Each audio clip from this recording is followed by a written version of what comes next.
Hello, everybody, and welcome to Bet99's The Parleh Show. It is Monday. It is July. It is beautiful out here in Toronto, and I'm Rob Conway inside the Parleh Studios. Alongside me, my co-host, of course, is Albert Vartanian, and I don't know about you, Albert, but I felt like this weekend we kind of felt like we got back to sports. Lots going on. A little baseball. Wimbledon was unbelievable. The Honda Indy was rip-roaring around the city. Yeah. Rory McIlroy with a big win at the Scottish Open, setting up the Open Championship at Royal Liverpool. Considering where we were a week ago with the All-Star break and everything, I think things are getting back to normal. Yeah, we're back, man. The Ohtani talk is heating up. Yeah. I don't know if you saw. Did you watch any of the Sunday Nighter last night? Great Not a game lot between of the Astros and the Angels. Astros ended up winning. Ohtani, another ninth inning home run. Jack, yeah. But middle of the game, Buster Olney of ESPN went up to Phil Nevin, the Angels coach, and asked him about Ohtani being traded. I'm like, come on, dude. What are we doing here? Yeah, and the thing that bothers me about that, and I don't mind the question, hey, whatever, it's just not the right time. Well, you know the answer you're going to get. It's a nothing answer. You're in the middle of a game. In the middle of a game. Manager has zero say. But I get, what Olney and ESPN are doing. But I'm sure someone said, Buster, you got to ask him about it. Dude. But it's just, you're getting the dugout access here. Like, let's ask the questions about the game, and then after the game, of course, be like, so what do you think? That totally, I don't mind the question. Just maybe not while he's on the top step trying to watch the game. Yeah. By the way, you know that great player you have? Where's he going? Yeah, he's leaving. Well, he's definitely going to leave. They lost again. You think so? I think it's it. Yeah, I mean, they're not going to make a playoff spot. No, it's not going to happen. No, and you can't be dropping these. We've types talked of games. about it. Now they got the Yankees at home, so yeah, it's incumbent on this team to get the maximum return for this guy if he's not sticking around, because you haven't been successful throughout all of Mike Trout's career. Now Shohei Ohtani's much shorter version of his career. You had Albert Pujols. You've had other pieces come in and out of that lineup and have never been successful. And here you are with the greatest baseball player ever. And if he walks for free, you might as well fold. Yeah, which could happen. But John Morosi raised a great point on Twitter, actually on Threads. I was on Threads yesterday. And what? He linked to his Threads. And it was about Ohtani and his blister in pitching, because over the past 19 days, he's been limited to just 10 innings, ERA blown up, over 8. So if you're a team that wants to bring him in, not only are you bringing him in for your future, and you're going to give him this massive $500, $600 million contract, but you want him to hit and pitch this season to give you the best chance possible to win the World Series. But if his numbers are blown up that way because of that blister, doesn't that raise concern for you now? Let's say if you're the New York Yankees, you want to make a push for the playoffs, you need another pitcher, but you're bringing in Ohtani, who is not pitching very well right now. That should maybe change how you look at approaching Shohei. Only if you're thinking him as a rental. Which is possible. I thought about that too. Right? I mean, if you're the Yankees and you think, okay, we'll try and make a push, but this is really because we think if we get him here and we show him New York City, we show him what can happen to his life and an everyday situation being a Yankee, and that should put us over the top to sign him, then I don't care. I wouldn't worry about what the heck's going on with his blister or anything. But if you're, the, Minnesota Twins, and you're never going to sign this guy for the life of you, but you're trying to win the Central, then, that would come into consideration for sure. Yeah, the rental thing is interesting. I never thought about it until this past weekend, but there are a few teams that fits, like the Texas Rangers, even the Cincinnati Reds, which is crazy. I saw that thrown out there. Yeah. But Shohei's in such a great position where he can go out and be a rental, walk in free agency, and have 30 teams want him. Oh, yeah. Right? So he's in such a good position. I just wonder how much a team is willing to pay for an Ohtani rental, because it's unlike any other rental. You're giving up a lot for a short amount of time. Yeah. Again, if it's a rental, then it definitely becomes not likely a position player off the roster, maybe one, but if you're dealing with someone who's not necessarily pushing or not being a rental player and someone thinking more long term, they might be willing to move pieces that are currently in their lineup because this is a long term play and not trying to figure out a way to win 95, 100 games and then get to the World Series. So we'll see. It's extremely exciting. It's going to be continued right through the end of this month. Another bomb last night, by the way, in the 9th inning massive. For Ohtani, on pace for 59 home runs. And it's just classic Angels. They go up 7-2, lose 9-8. Ohtani hits a home run. Such a disaster. They're such a disaster. Oh, my goodness, dude. It'd be great to be a fan, though, to be able to watch these guys play.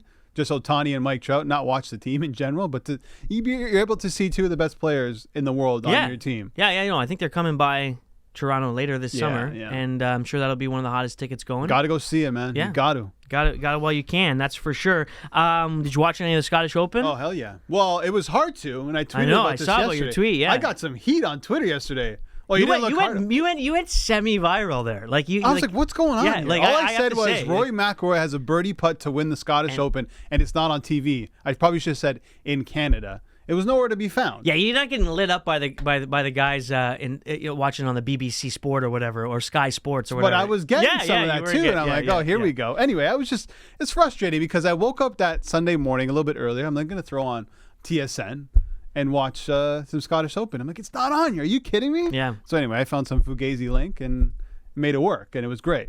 But it was what an end. You had Bobby McIntyre, who was almost there with one of the best shots of the year. That fairway medal from the rough. Then you had Rory on the 18th.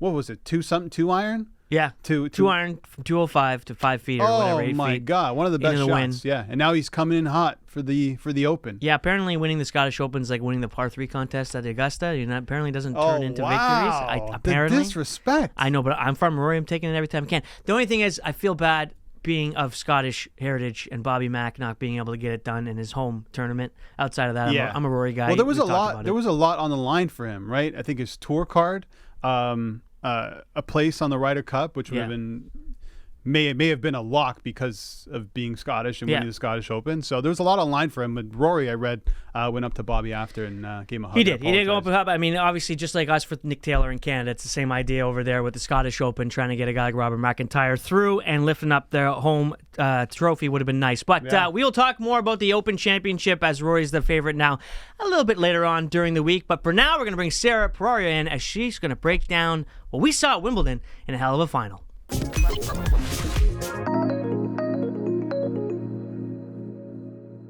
Welcome back to Bet99's The Parleh Show. Rob Conway here with Albert Scissorhands Vartanian talking about pruning and getting a blister. That's all I could think about was you being out there going.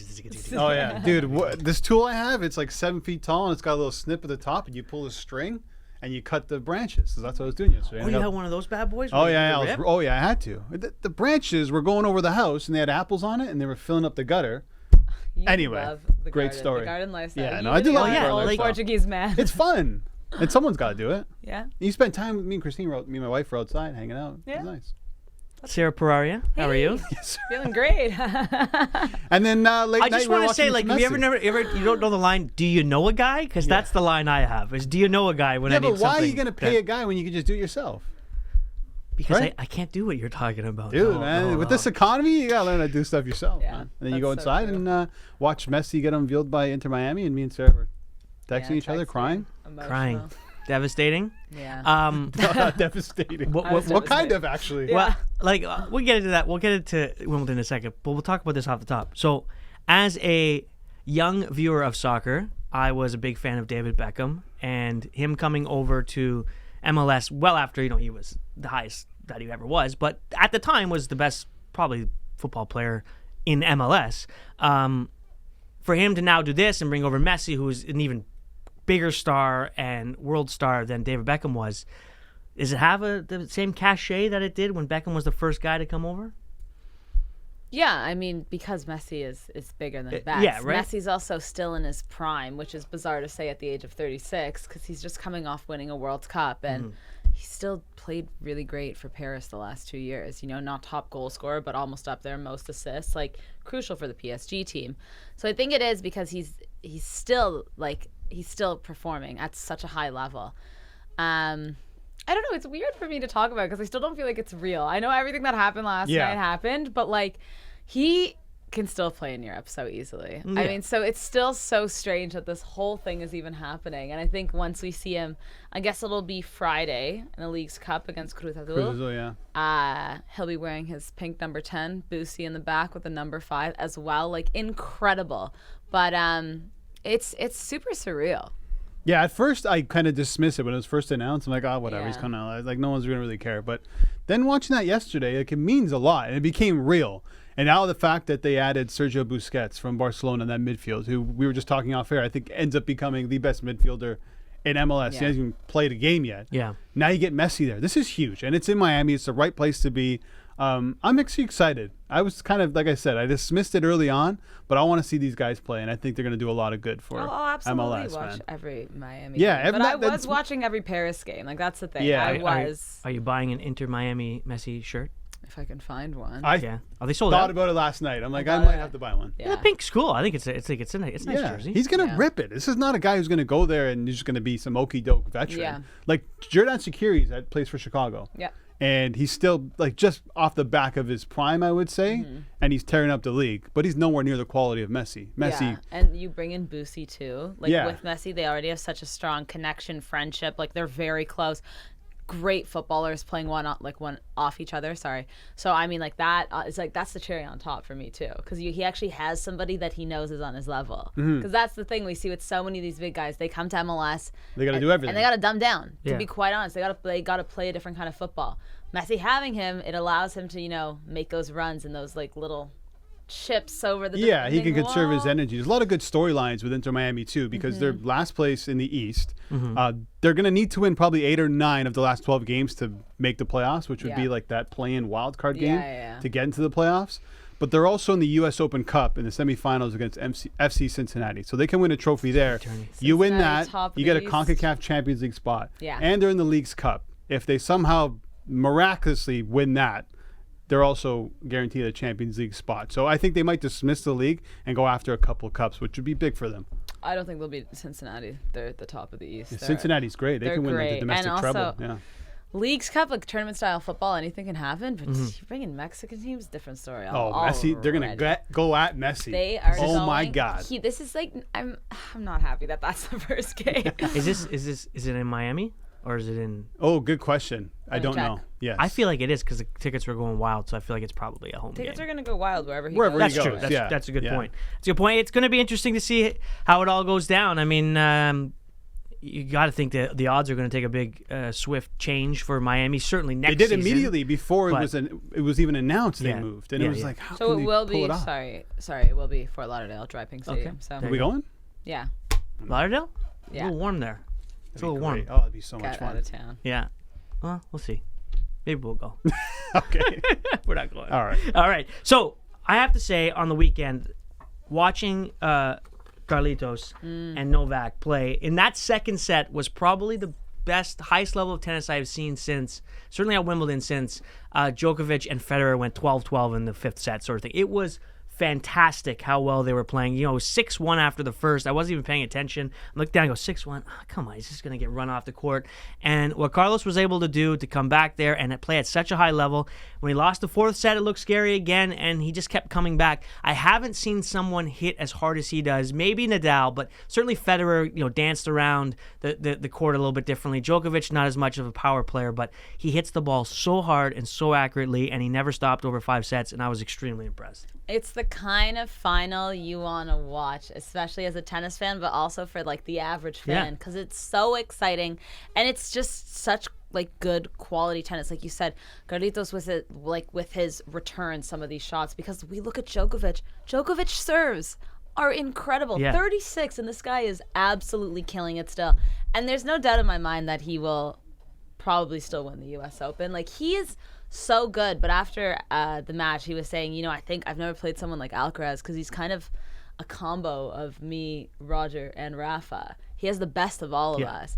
And it's so true. Like, there is really no one that is like Carlos. And it's just fantastic. But credit to Djokovic as well. I'm happy Carlos won. But at his age, he's still doing. Yeah, that's the quote I wrote down on Djokovic on Carlos. I haven't played a player like him ever, to be honest. That is high praise coming from Djokovic. And one thing I just wanted to highlight was Djokovic's dominance at Wimbledon. And I'm not the biggest tennis guy, so I was going through all this stuff, and I couldn't believe it. So he's champion at Wimbledon since 2018, 4 in a row. First loss at center court since 2013. For 37 consecutive matches, he had not lost at any court at the All England Club. Yeah. So not only this says a lot about the Joker, but Carlos for taking down just an absolute beast, one of the best. And now Carlos is going to probably become that guy at some point, which is fantastic, man, honestly. Yeah, that 2017 was the more accurate one, because the 2013 stat there, I was like, wait a minute, nobody's lost, but it's on center court. You gotta have to.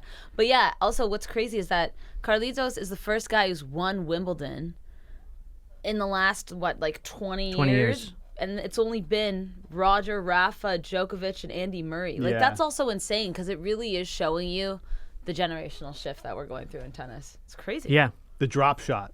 The drop Nasty. shot. I love that when he does that, and then when Djokovic gets there and they start doing the half volleys back, running around the court. It was. You don't see that very much. You usually see two guys standing on a baseline just ripping it, which is great. But it is nice every once in a while to see the guys panicking at the net and making these unbelievable stretch plays. And Carlos just got to everything too. Like, he's just so quick on that court. So quick. And it's going to be interesting to see because we talk about how good obviously the big three and Andy Murray were. Carlos, whether he's going to be that good, that's way too much pressure. But will there be anyone to come with him? Will a guy like Rune or Rude or Felix or Dennis or anybody else, Sinner, will they be able to come with him to provide that challenge? Or will he be able to rattle off maybe not 23 or 24, but 10, 11, 12 Grand Slams just because he doesn't have a lot of competition? It's too early to say, I think, right now. But he's 20 years old. And right now, today, this present day, there's no one on his level. Over at 99, by the way, Carlos is plus 150 to win the U.S. Open. The Joker, plus 122. Yeah, I'd still say the Joker is the favorite here. Yeah. No shock. Hard court, come on. Yeah, I mean, it's hard to imagine. He's the defending champ, too, right, at the U.S. Open, Alcaraz. But yeah, Djokovic is still the guy. Mm-hmm. You got to be the man to beat the man, Ric Flair. But he did beat the man. He did. He did it, and it was extremely impressive. Tough to see on Jabeur, though, real quick. Really tough. Yeah. But credit to Vondrousova. Yeah. Good for her. Great story. Yeah. First time an unseeded woman was able to lift the ladies' title. Yeah. No, very exciting. All right.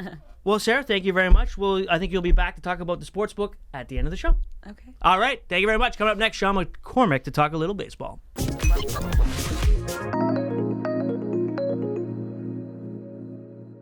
All right, welcome back to Bet99's The Parleh Show. Joining us now is Shawn McCormick. Rob Conway, Albert Vartanian still with you. And Shawn, when you're here, it means one thing. It's baseball. Oh, okay. Good. I mean, I don't know. We're going to talk a little football later, aren't we? So that's true. Foosball, yeah, why not? Why not? Yeah, there's some big. All right, let's restart the thing. It means one of two things: baseball or football. Perfect. Yeah, I can talk both those things. It's not that you can't talk it. It wasn't a personal attack. No, I was just saying. It was a bit of a usually we shot. talk. Yeah. It was a bit of a shot. No, I'm okay with it. Hey, we're all friends here on the Parleh Show, so. Whoa. Must say the flow's looking good, man. I gotta get a catch. Wow. As you would say. It's got a nice. Got the waves in there. I put a little product in it. Just Bobby's for you got guys. a little side part going. You kind of remind me now. I look at you. Do you remember the James Bond boss in The Simpsons? Oh, Scorpio? Yes, Hank Scorpio. Yeah, Hank Scorpio. Down the Hammock District, down on Yeah. Third. Yeah.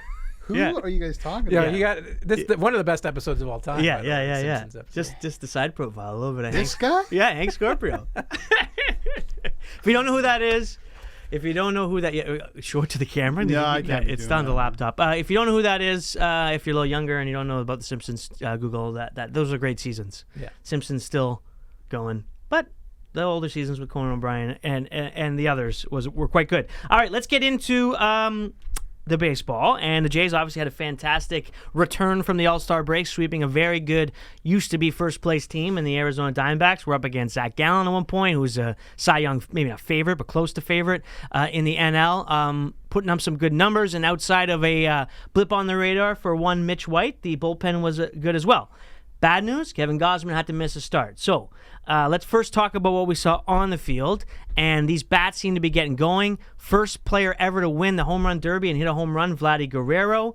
How are you feeling? I mean, firstly, those stats are meaningless. I love stats that are just like once in a generation. Okay, that's what all baseball stats are like. Well, that. for the most part. Based on a rainy Wednesday, he's batting .275 if it's a 21st through 30th day of the month. Like, that's what baseball stats are. Did you see I think it was over the weekend they released fielder and fielder stats. Like, they both hit the same amount of like 9th-inning home runs and 5th-inning home runs or whatever. I don't know. Yeah. Anyways, the Jays look great on the weekend. Yeah. Long story short. Yeah. The bats are getting going. George Springer looks fantastic. Your boy, Danny Jansen. Look at those Captain RBI clutch, numbers. Danny Jansen, eh? He's just a good player, man. He's a great hitter. What did Sharman say? He's going to lead the team in home runs. lead the That was Jays his in bold home runs? prediction. You never know, man. Vladdy's catching fire. Vladdy's he's catching on fire fire. right But now. What a hey, bomb, Danny too. Jansen might finish second in home runs on the team. Yeah, well, they need it, right? They need extra run support based on what's going on with the rest of the lineup. Yeah, I think the Jays just took advantage of a overachieving Diamondbacks team. Like, Sure. they're a good squad, but I think you'll see in the second half that they're going to come down to earth a little bit, and the Jays are going to, meet the expectations. I think that Their we laid out Gallon for is them. slipping a bit too, which is huge for them. Yeah, I mean, you need to have your ace going. I mean, look what happened to the Jays at the beginning Yeah. of the season. They didn't have their ace going, and they lost a bunch of games at the beginning of the season. Yeah, so I don't know. I was very impressed with them over the weekend. A nice little sweep, and now they've got the Padres to look forward to in the next couple days here. Padres coming into town, a team, speaking of, well, they're not overachieving, underachieving. This is a team that had World Series or bust hopes, absolutely. Amongst other teams in the NL, you could put the Cardinals in there. You can put, obviously, the Mets in there as well. But this team is struggling.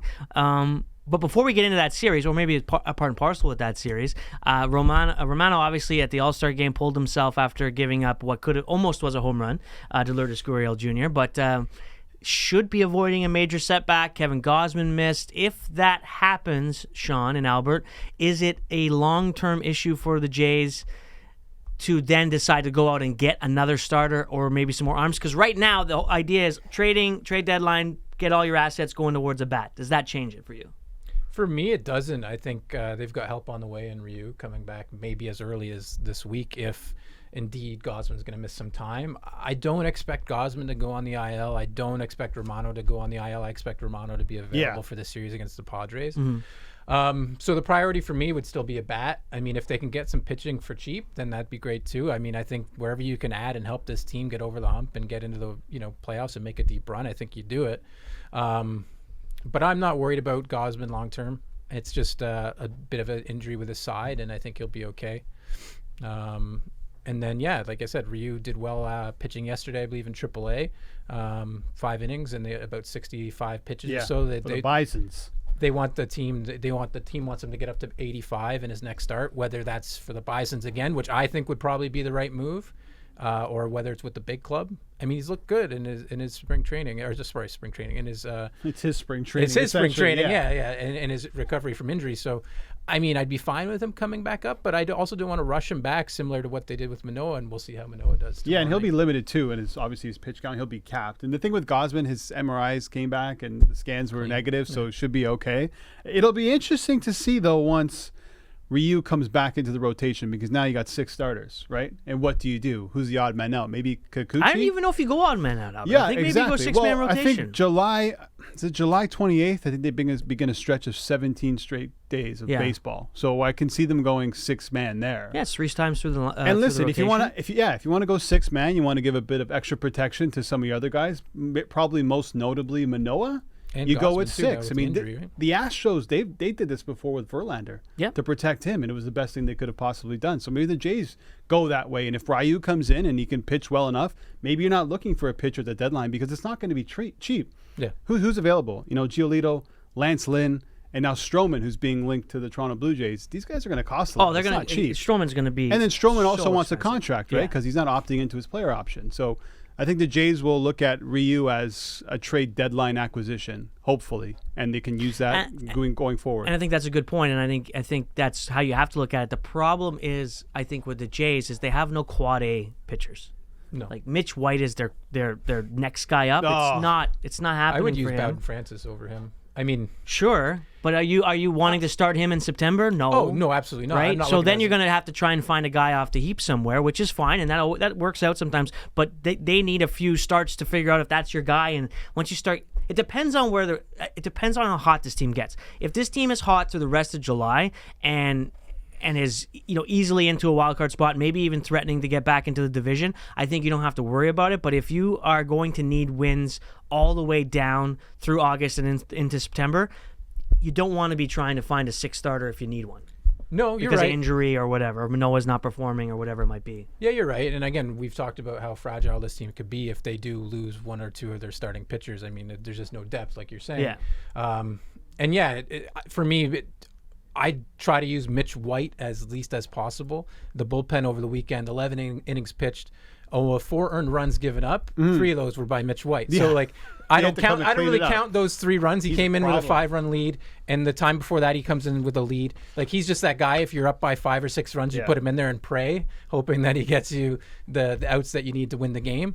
But he's not a long-term solution for this team. So I'm not even really looking at him as somebody who gets any meaningful innings down the stretch. Right. So Bowden Francis for me has proven that he's capable of providing some decent innings, whether it be as a starter or as a reliever. So he'd be where I'm looking. And then hopefully, I'm with you guys. Like, if it makes sense to bring in a pitcher that you can get for cheap, you do it. But I don't think they'll be able to afford somebody, especially with the prospect system that they have. They're doing some due diligence here with Stroman and seeing if it makes sense. But I don't know if we have the prospects. The Jays have the prospects to make it happen. How do you think Schneider views his rotation, Albert? Because I find that he's quick to pull right now, which is fine. Yeah. Kikuchi didn't look happy. Like the Barrios had a similar issue. Yeah, was upset about it. Like, I just feel like he doesn't trust his guys. Gausman and Bassett maybe a little bit different, but like the rest of the lineup, and I don't blame him. But how do you think? Because this is the conversation he's going to be having with Ross Atkins. How do you feel? Blah blah. And he might be saying, if you're not going to get a starter, that's fine. But I'm not putting these guys 3 times through the rotation or through the lineup. I think you can make the case that way too. But there's a difference, I think, between trust and protect. I think he's trying to protect these guys. Get them out happy. Yes. But they're not happy about it. Getting destroyed. Well, the Kikuchi almost got really destroyed. We saw last year Kikuchi for a bit, and then he kind of bounced back a little bit. So I can understand why Schneider decided to go that way. I mean, if you are Schneider and Atkins goes, do you want another pitcher? We can bring in a Stroman or Giolito. He's going to be, of course. I would love that. Why not bring it? What's Stroman, like a 2.88 ERA? He's one of the best pitchers in baseball. Yeah, he's dealing starting pitchers in baseball. So I think if Atkins asks him, he would say yes. But I kind of like how Schneider manages his rotation. He does protect them. He doesn't want them to get shelled and lose confidence, because based on what we've seen, specifically with Alek Manoah, I think Kikuchi as well. These are confidence pitchers. And I know it's kind of a stupid statement. It sounds cliche. But some guys, once they lose it, they're done, as we saw with Manoah, and we saw it last year with Kikuchi. So I have no issue with Schneider trying to protect these guys. Go ahead. So, no, go ahead. I was going to say, he's also done a really good job with his bullpen. If you're going back to June 20th, the Jays have the best bullpen in the major leagues. Yeah. The best bullpen. And this was a huge issue, right, going into the second half of the season. So I think credit where credit is due with John Schneider and how he handles his pitchers. And I guess just to touch base a little bit more on Marcus Stroman, because I thought he was fantastic as a Blue Jay. I love the attitude. I love the swagger. I love all that stuff. But there is, when someone's coming in at deadline, this is completely turned over. This is a different team than he left from 2015-16, 100%. A lot more veterans. Yeah, and so if you bring in, and we talk about in every sport, whether it's hockey, basketball, whatever, you bring a louder character into a locker room, is that an issue? I personally don't think it is. I think because of his history in the city, and I think of the fact that he's going to be excited to be coming to a team like Toronto, it could be a positive thing. But do you think there's any reservations there with the management on bringing someone? Josh Donaldson was the same. There's other guys, bringing in a bigger personality. No, I think this team has a bunch of loud personalities as it is. They sort of drifted away from that with getting rid of the jacket and trying to focus on winning games, as cliche as that is. But Stroman, to me, loves Canada. He seems to love the Blue Jays organization. There were some rough patches there, but I don't foresee an issue there with Stroman coming in. I just think it's like he's coming in to be the guy to help propel you to make a deep playoff run, and therefore he won't cause any issues, I don't think. You think, Albert? Would you bring him? I'd bring him in 100%. Yeah, I'd bring him in a heartbeat. Yeah. We got a Manoah outing, by the way, tomorrow, which is another must-watch. Must-watch TV. We'll see how it's going to happen coming down the stretch. It's going to be extremely interesting. This AL East run, well, you talked about it, Albert. It's still alive. The Jays plus 700 right now to win the AL East. All right, we'll be back. Talk a little bit of football with Shawn McCormick.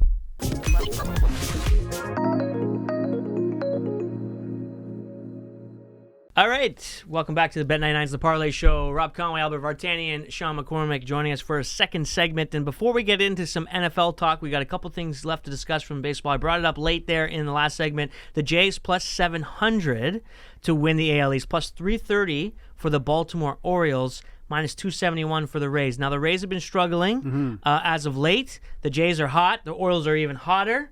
Do you guys think, I know we all agree that the AL East is not done, but do either of you actually think that we're going to see a team other than the Rays raise a banner as the AL East champs? Yeah, I think so. Yeah? I mentioned this a while back. But that was a bold prediction. It wasn't that bold. I said watch the Rays. They're slipping a bit. Oh, you did say that a long time ago. Yeah, I said the Rays are slipping a bit. Yeah. Listen, I've got more than enough wrong in my life, so when something kind of goes right, I got to, pump it up a bit. But the AL East is unbelievable. The Orioles are just a game back. right? They're 8-2 in their last 10. They're rolling. The Jays are rolling. Red Sox are rolling. Every team in the AL East, 50 wins. That's the only division in baseball that has that. First time that's ever happened, too, by the way. There you go. So we got stats coming out of everywhere. So can the Rays still pull it off and do it? Obviously, of course. But now it's going to be a lot tighter than they'd hope. I mean, at the beginning of the season, we're like, wow, these guys are going to run away with the toughest division in baseball. But as we see in baseball all the time, things change. I mean, there's a lot of games. 162 for a reason. This happened last year, too. Like, the Yankees were up 16, 17 games on the Rays, I think it was, last year. And they come back and 16, 17? Was it really that? I think so, yeah, at one point. And, I mean, it would have been for the Rays, too, at the beginning of the season. The Mets did that with the Braves, didn't they? They were up by a dozen. The Yankees, like, it came back down to earth, but they still ended up winning the division. Yeah. I could see that happening here with the Rays, too. I've liked this Orioles team for, like, 2 months probably, and I didn't. Admittedly, say like 2-3 years. No, admittedly, I didn't like I wasn't like, I wasn't hyped on them coming into the year. Right. But just seeing these guys play the way they play, they've got okay starting pitching. They've got good hitters. They've got fast hitters. They've got a couple of guys that can hit it out of the park.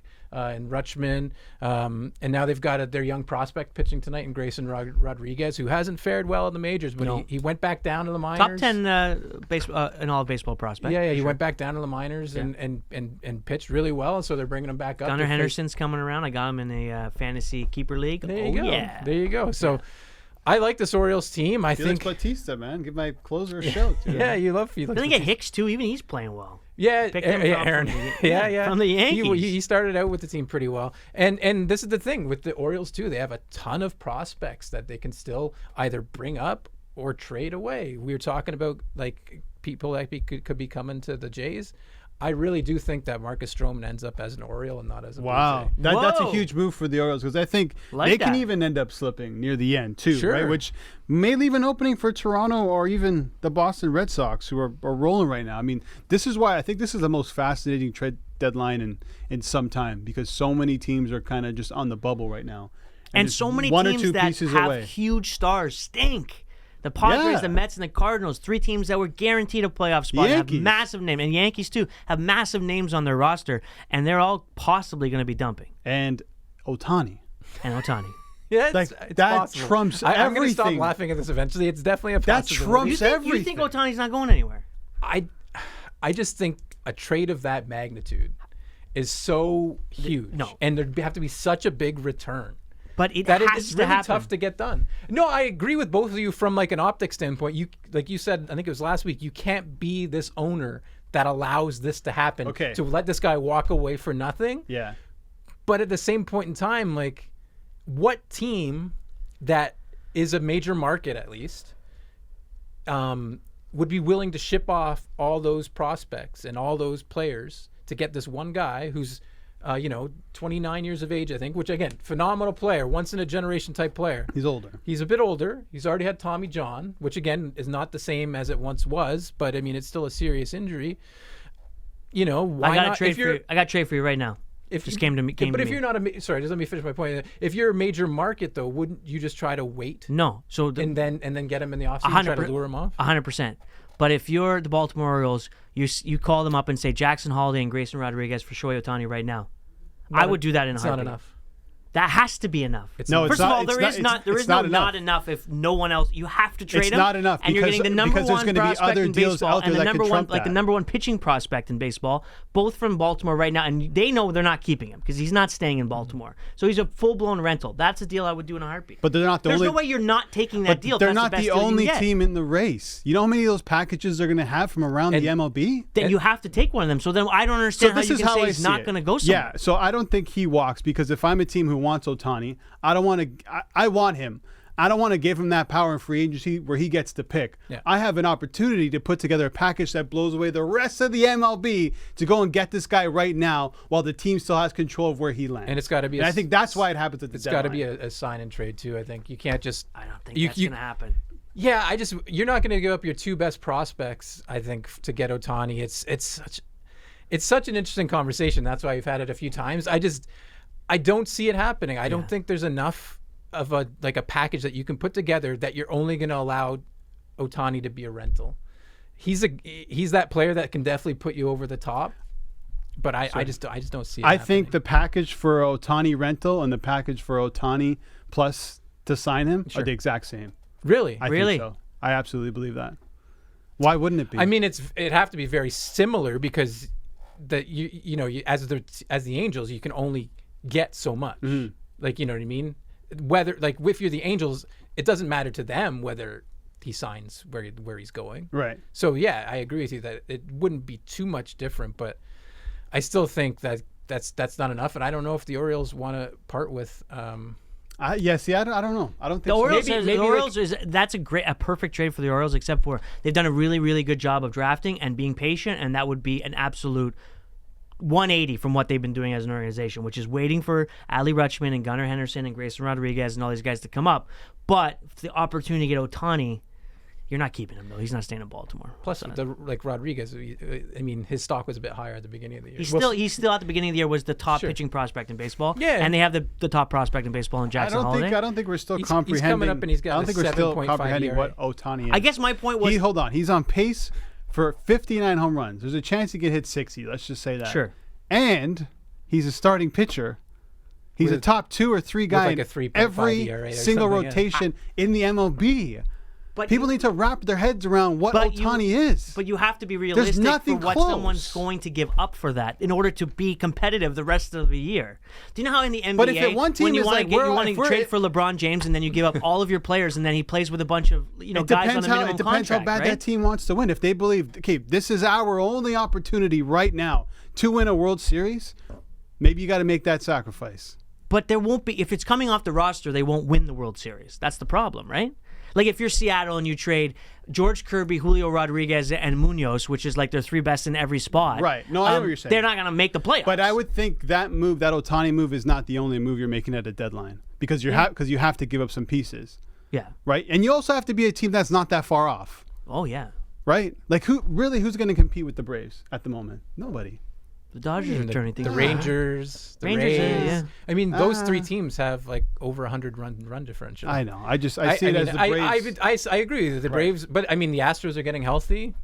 They have a chance, That's true. I mean, and they're outside it's looking fascinating. in. There's no right answer because no one knows anything. No. You even hear like John Morosi and all the John Heyman talk about it, and they don't have answers either. No. They're just What saying, about that clown? Was it Buster Olney yesterday asking the manager mid-game like about what he talks to Ohtani about? I clown on him too, but I also get it. I get it, but You're not going to ask Buster Olney on the show anytime soon. Let's are get you? Buster on here, man. I've always liked Buster. I do too.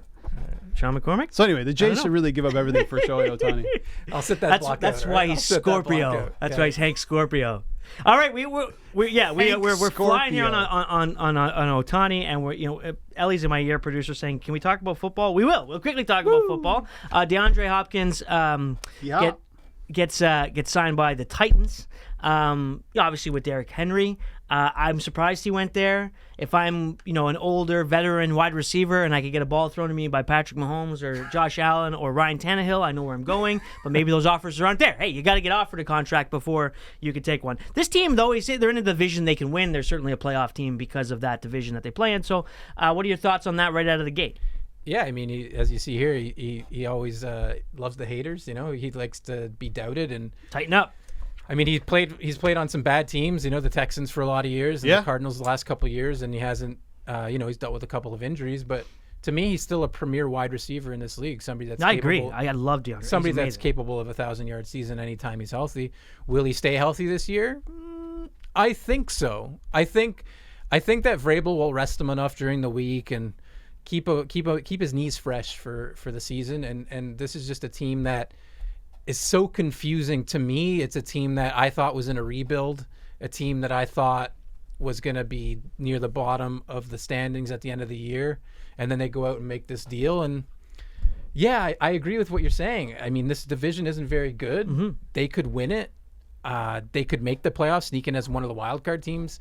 I think their path is they win easier. the division, they'll get a home game. Right? I think their path is easier if they want to win the division. I think just the AFC is such a bunch of killers. I mean, the Texans, there goes the earpiece. The Texans are going to be one of the worst teams in the NFL. The Colts, who knows? It's down to 2 teams. I know everyone wants to give it to the Jacksonville Jaguars. Yeah. You're smiling, I know. Technical difficulties over here. But listen, you throw Diop in there. They won 7 games last year. I like it. Does he give you a game or 2?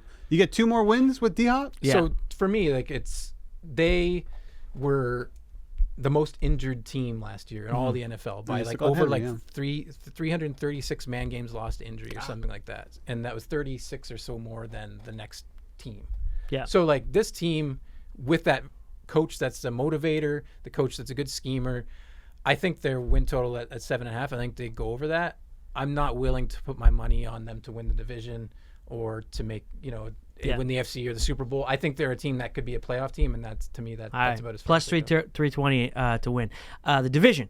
We got some sound on tape here. Tyreek Hill thinks he's going to get 2,000 receiving yards. I had to clarify. He meant just receiving yards, nothing else.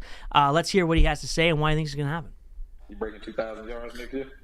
Receiving? I will break 2,000 yards next year, bro. Y'all heard him. He just checking stuff off his bucket list. And all I'm going to say is 2,000 yards was on my bucket list to get, bro, before I leave this league. And y'all think the cheater going to leave without doing something he promised himself he going to do as a Jit? I got y'all, baby. 2,000 yards and another Super Bowl. We getting that. Believe that. Believe that. Thank you. Thank you. It needed to be said. It needed to be said. Pristine Auction has given me a $10 registration code to Who's the share. clip there, Elliot? Yeah. Hey, registration code. That's my fault. Okay. Yeah, That's all right. As the good. producer, that's my fault. So the closest problem. he's got was last season 17-10. That was with Tua throwing on the ball for the majority of the season. That's pretty But if Tua goes down, I mean, what's that guy's name? Mike White? Mitch White. Mitch Mitch Yeah, White Mitch pushes White. for the Jays. Is Mike White going to be throwing Tyreek Hill for 2,000? Yeah. Probably not. Yeah, I mean, Tua's doing all he can in the offseason to try and be healthy enough. I to hope he's stay. healthy, but I just Me don't too. see it happening. He was fantastic when he was healthy. Yeah. Probably the top 3 quarterback in the league, believe it or not. Ooh. When he was healthy. Right. Most yards plus 1,000 for Tyreek Hill. Forget about 2,000. That would be great. And if he gets 2,000, he will win. Yeah. Plus 1,000. The only Not thing bad. you do, just go 2,000 to has never most- been done. No, you just go to the most receiving yards and you click on Justin Jefferson and you just forget about it. Plus 560. Really?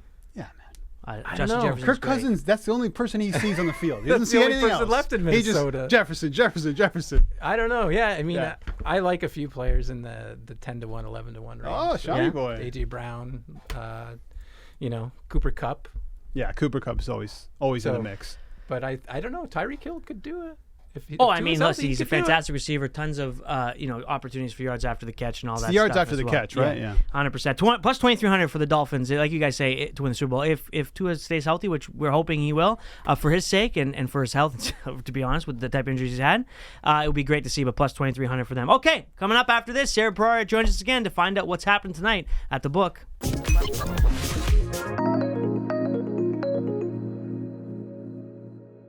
All right, welcome back to Bet 99's The Parleh Show. Rob Conway, Vartanian and Shawn McCormick, Sara Poraria. It is standing room only here in the studio because Ellie was yelling at me to get to football. I forgot to do the parlay, which is totally understandable. He was absolutely correct. We're going on way too long about Shohei Ohtani, and we need to know what's going on at the book, so we'll start with that. Sarah, what do you got for us at Bet 99? Shohei Ohtani. Oh, and hello. the Angels. They're taking on the Yankees, but it's not him that's pitching tonight. Griffin Canning will be pitching with Luis Severino pitching for the Yankees. Yankees are the dogs tonight, plus 115. Angels are minus 135. One of my golden rules, whenever I see a pitcher that I have in fantasy pitching, he's probably going to get lit up. So do let's you have? go. I have Luis Severino. Oh, he's yeah, been he's probably gas he's gonna get lit up. Oh. Yeah, Right, and the absolutely. other game we want to talk about? Rays and Rangers. Yes. Yes. Shane McClanahan, I hate saying that name, pitching for the Rays, and Dane Dunning pitching for the Rangers. Love me some Dane Dunning. Rays are the favorites, minus 125. That's a good pitching matchup for sure. Shane McClanahan. Is that the Rangers as a home favorite. dog? Yeah. I love the Rangers as a home dog. It's- Not my parlay pick, but I is. like Love the a good Rangers dog, tonight. man. It is a good spot to grab on the Rays. I've been struggling too, as we all know. All right, Albert, it's the parlay. How did you Yeah. forget the parlay when it's named after the show? I don't know, but I forgot it. And you have an odd pick to Yeah, start. Severino's an absolute gas can. He gets destroyed. Okay. And Ohtani hits the ball a lot. So I'm going to Ohtani 2+ bases, minus 125. Think he gets a home run tonight too? Probably. That's all he does. let's do it. In the 9th inning, probably again. Yeah. No, I like the home run, but the prop is too short. It's like plus 220. No, that's Yeah, too short. that's way too short. Too short. Yeah. I like the bases. I'm gonna go with the Orioles to keep red hot tonight. Grayson Rodriguez back from the minors. He pitched really well in the minors while he's down there.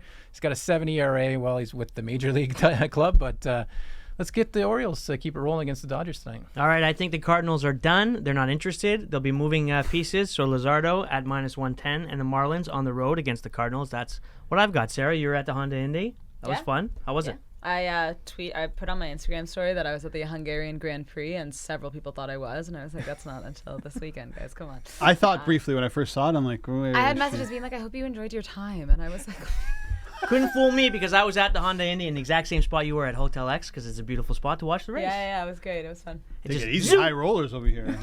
zoom. That's all you get. Yeah. Zoom. Hey, at least I said I was at the Honda Indy. That's the first time I've ever been. Maybe the last time I ever go. Anyways, all right, we'll be back tomorrow on Tuesday. Thanks very much to Sean, Sarah, Albert, Rob Conway. This has been Bet 99's The Parleh Show, and we'll see everybody tomorrow.